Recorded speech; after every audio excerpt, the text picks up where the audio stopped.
The goal is to help all of us gain a faithful understanding of God's goodness, the goodness of God in giving us money to manage and enjoy. Last week, we considered the important truth about ownership and management, that we don't own our money, but we are in charge of it, and God wants us to figure those two things out.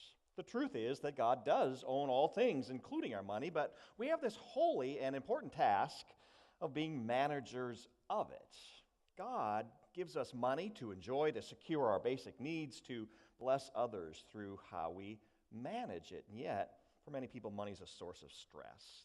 The American Psychological Association reports that the top stress in our lives is money, with 71% saying this applies to them.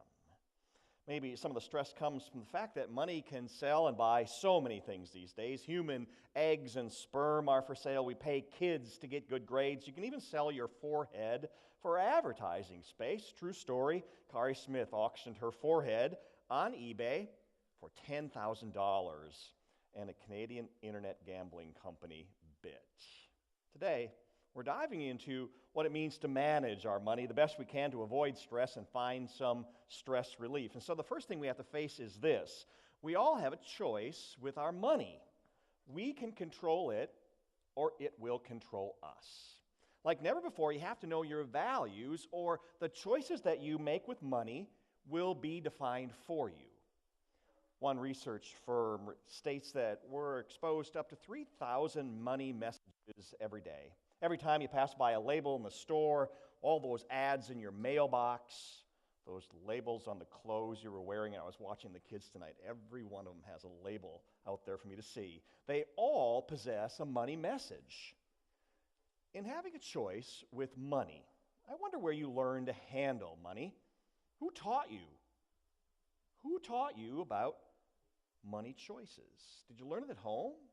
Did you have a good finance teacher in school? Did you learn to connect money and faith and values at church? Or did your money choices get shaped by the culture, which is always trying to get you to spend money and not worry about managing it? Watch this. It's like too hard or something. And what's the deal with the decrease in shopping sprees and trips to the mall? OMG! Don't you know that you're so going to need the latest fall fashions? Your reputation totally rests on getting that new cardigan from Saks and the Gucci fitted jacket. It's so hot. You need this. Like, you didn't stick to your budget last month and the planet didn't blow up. As if. Math is for ugly people who don't have a life. Don't worry about buying food. You're going to be going out with, like, a million hotties. And they'll pay for dinner. Sheesh. Don't scare me like that. You know, the world around us, it doesn't want us to manage our money closely or to stick to a budget. We live surrounded by a mantra that doesn't want us to make good choices with our money. Why wait when you can have it now? Buy now, pay later, easy credit terms, no interest, no payments until the day after Jesus comes again. It all seems so enticing, doesn't it? Even more so when it means that you can have almost anything you want right now. Well, if you're being controlled by that message and your money choices are being defined by others, then money's standing right between you and God. My hope is to provide you some tools and encouragement for developing a budget and getting control of spending and becoming a God-pleasing manager of money. Now, the Bible is full of examples of God teaching us to be bold managers. They include directives to make your money grow, to manage it aggressively. According to God, being a manager of money is non-negotiable. Don't let money call the shots, God says. Manage it. Do it faithfully. And the best way to do this is with the highly spiritual, sacred ritual of creating a budget. So I want to introduce you to Jared and Rachel, who learned the importance of becoming managers of money early in their marriage. Watch this. This is Rachel. This is Jared. We're married. Yay. We got married about a year ago, a little over a year ago, and we decided that it was probably a good time to think about our money and how we wanted to spend it and getting on a budget. And we had a few people recommend Dave Ramsey's Financial Peace University class to us. And at the class, the very first night, everyone kind of went around and said why they were taking the class, and everyone was telling really horrible stories about insurance not covering car accidents and medical bills, or adopting children and having to take out loans, or going through divorces That's a debt. and thousands of dollars of debt, credit cards, and they got to us and we said, we've been married for 5 weeks and we go out to eat too much.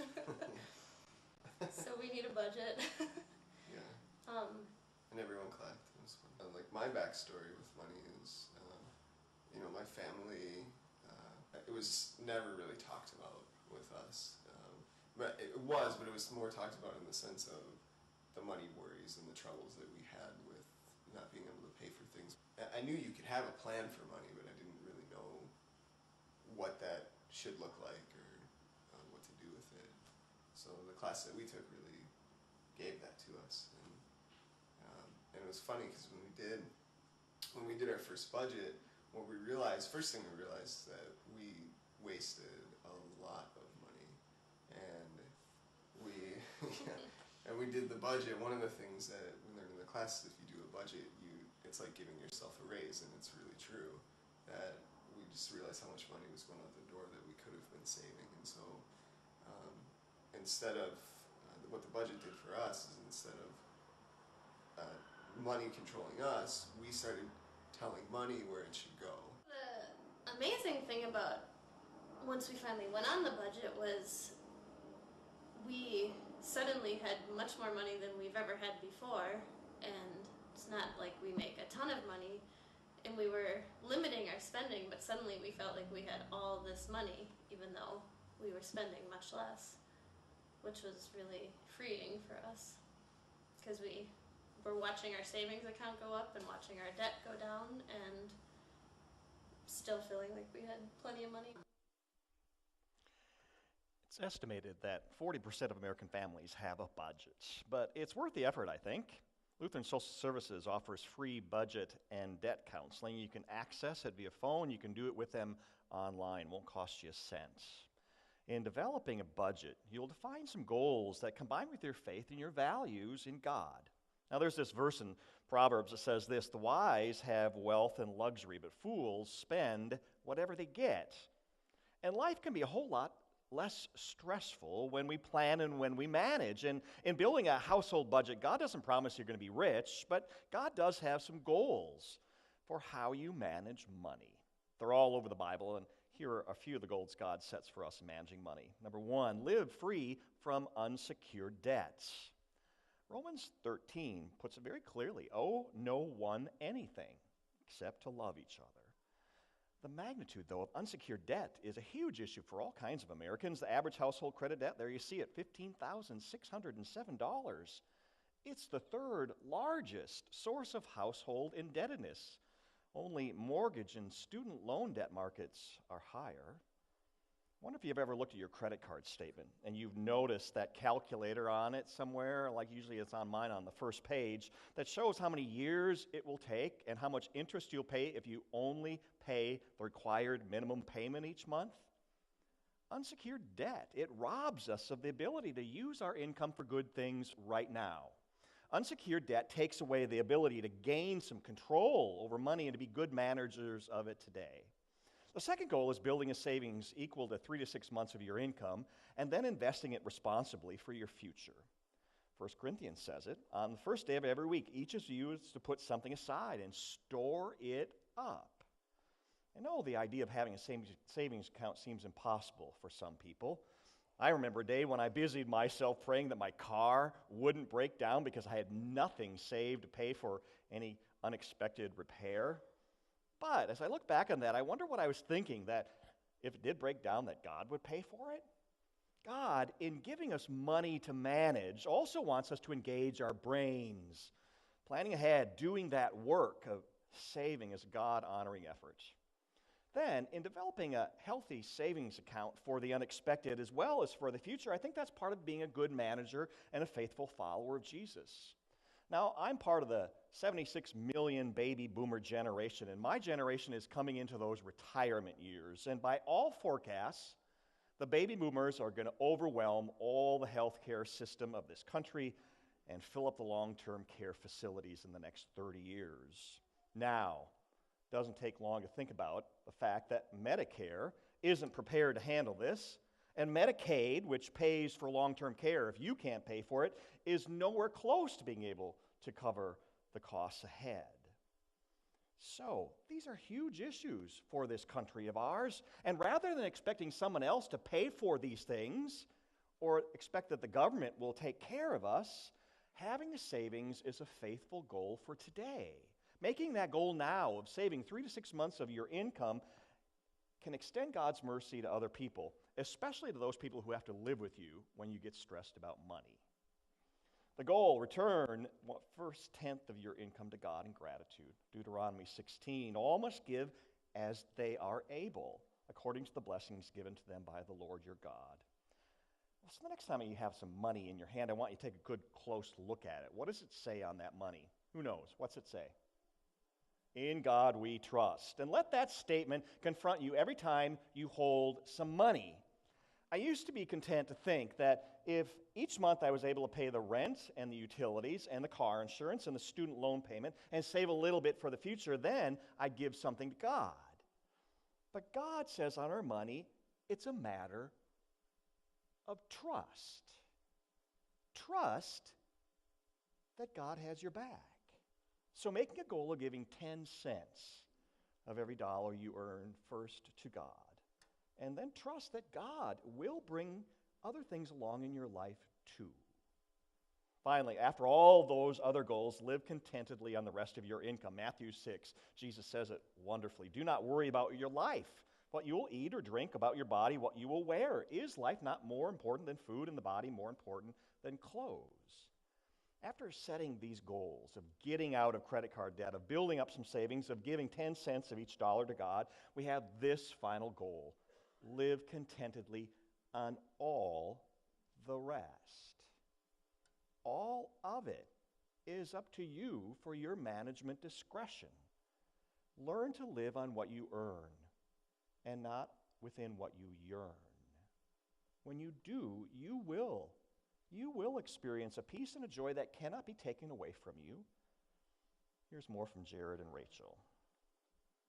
It was amazing. It's just funny because when you think of budget, like when I thought of budget, that's what you think, like, oh, budget, like great, limiting, this is going to be such a chore, but it's totally the opposite once you do it. It's fun to go out and say, okay, we only have this much money to spend. What can we do with this much money? It sounds kind of strange, but I actually think that if you feel like you can just spend money on anything, it's sort of a trap, like it makes you... It's stressful. It's stressful, yeah, and you don't really appreciate things. One of the biggest things we learned in the class was that if you get rid of debt and have money saved up and money is just not an issue for you, you're much more available to serve people, not just financially even, but that's such a big burden that if you are under that weight, you're going to be a lot more self-centered and a lot less just emotionally and mentally available to serve people.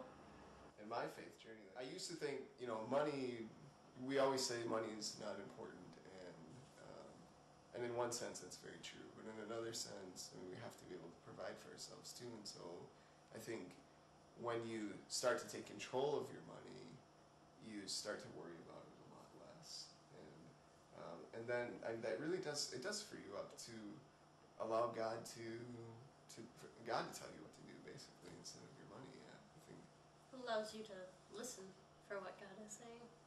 Yeah. Rather than being distracted by worries. Becoming a good manager of money, it takes discipline and prayer and a wise budget and a good dose of trust in God. But when you manage with these goals, you'll be free from being controlled by money and being led by your wants, and you'll be freed to be a blessing to others. We'll give Rachel and Jared the last word. It was fun. It was a fun project to work on together. I mean, it was hard to start maybe, kind of a little bit scary to dive into together, but once we were there, it was fun. Yeah. Definitely put us on the same team working on something together. Recommend, I would say, I would say it's a necessity. I think you have to tell your money where to go. You can't let it tell you what to do. And I think that's what a budget does. We think everybody should be on a budget. Yeah, that's very true. It's just been a really good thing for us.